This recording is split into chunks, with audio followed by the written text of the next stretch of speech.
This is a Squiz podcast. We're your shortcut to being informed. Squiz Kids! It's your daily news fix. Fun, free, fresh.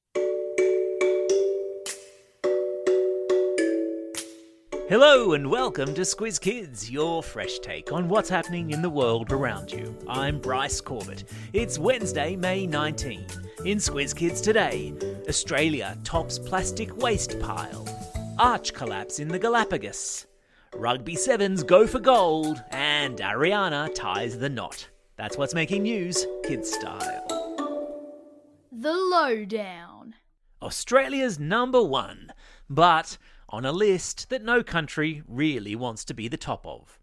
A report yesterday revealed that Australia creates more single-use plastic waste per person than any other country in the world. We're talking single-use plastic shopping bags that you might find in the supermarket, single-use plastic forks or spoons or straws that you might find at your local takeaway, or plastic water or soft drink bottles. They're called single-use plastics because once they've been used, they're generally thrown away. And that has a really bad impact on the environment, often ending up in oceans or taking up space in landfill dumps. The problem with single-use plastics, according to the report, is that while they might be really convenient at the time we use them, the fossil fuels used to create them are really bad for the environment. And by their very nature, they are hard to recycle and often end up in landfill, where they don't break down, or in the world's oceans, where they cause havoc to marine life. According to the report by the Minderoo Foundation, Australia produced 59 kilograms worth of single-use plastic per person in 2019, more than any other country in the world, more even than the United States and Britain. And that's not a number one spot anyone wants to brag about.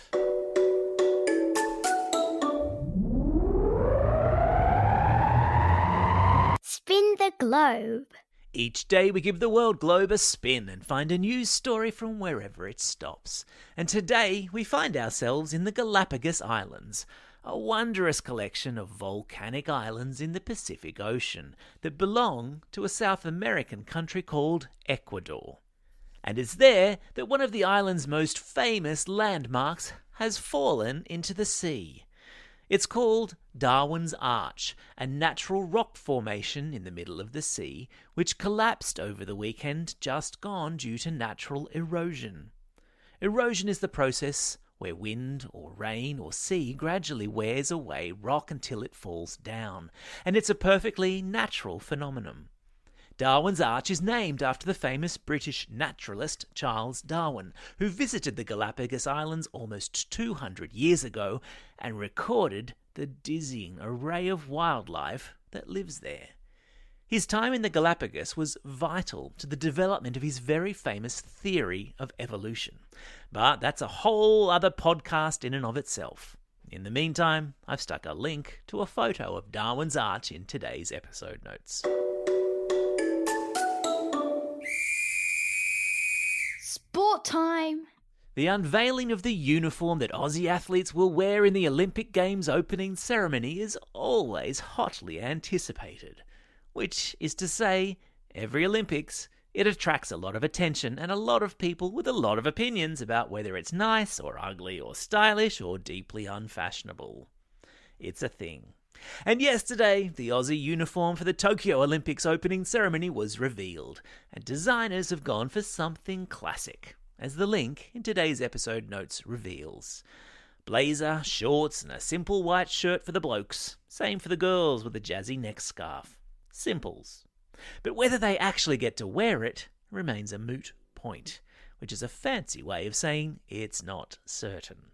That's because a new poll of Japanese citizens has found that almost 80% want the games postponed or cancelled. Because COVID. Watch this space. Speaking of Olympics, our gold medal-winning women's Rugby Sevens team flew to New Zealand yesterday to take part in this weekend's Trans-Tasman competition. It's been almost 500 days since either the men's or women's team have played another country. Because COVID again. Our Aussie women's team is hoping to break the 4-match winning streak the Kiwis were on before COVID shut everything down. Go Aussies!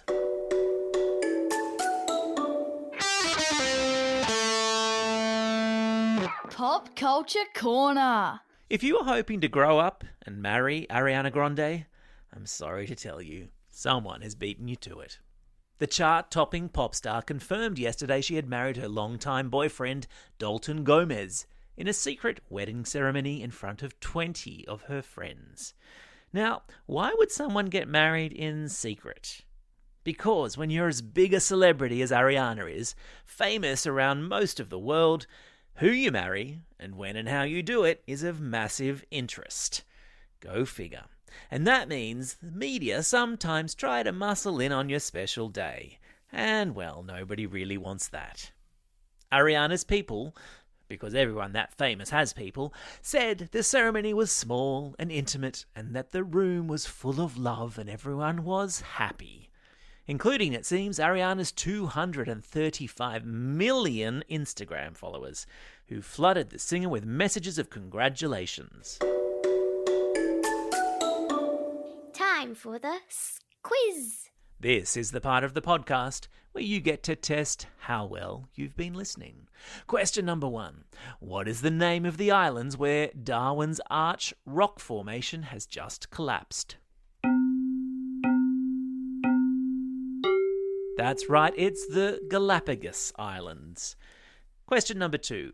To which nearby country has our women's Rugby Sevens team just flown to take part in a trans-Tasman competition? And the hint, the clue is in the question. That's right, it's New Zealand. Question number 3. Name the pop star who just tied the knot, or should I say got married? That's right, it's Ariana Grande.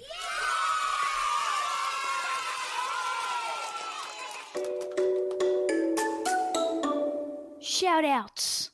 It's May 19, birthday of footy player Andrew Johns, Aussie actor Claudia Carvan, pianist David Helfgott and singer James Rain.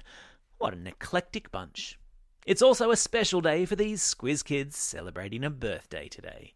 Zakai from Newcastle, Mac from Melbourne, Sophie from Kempsey, Monica and Olivia from Perth, Indiana from Capalaba, Isaac from Albany Hills, Nikita from Cranbourne, Kate from O'Connor, Bede from Haberfield, William from Hornsby, Isaac from Mornington and Sarah from West Leederville. And a belated birthday shout-out to Lachlan from Brisbane.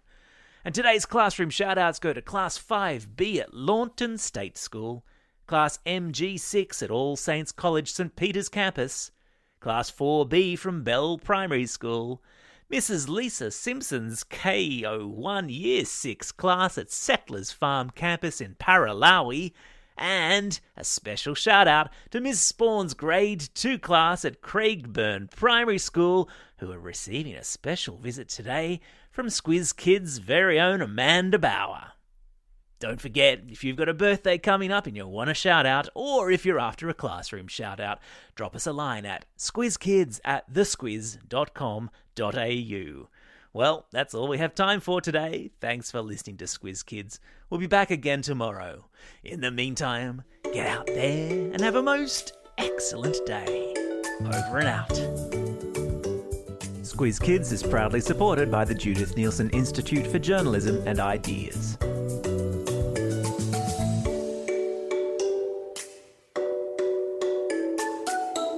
Squiz Kids. It's your daily news fix. Fun, free, fresh.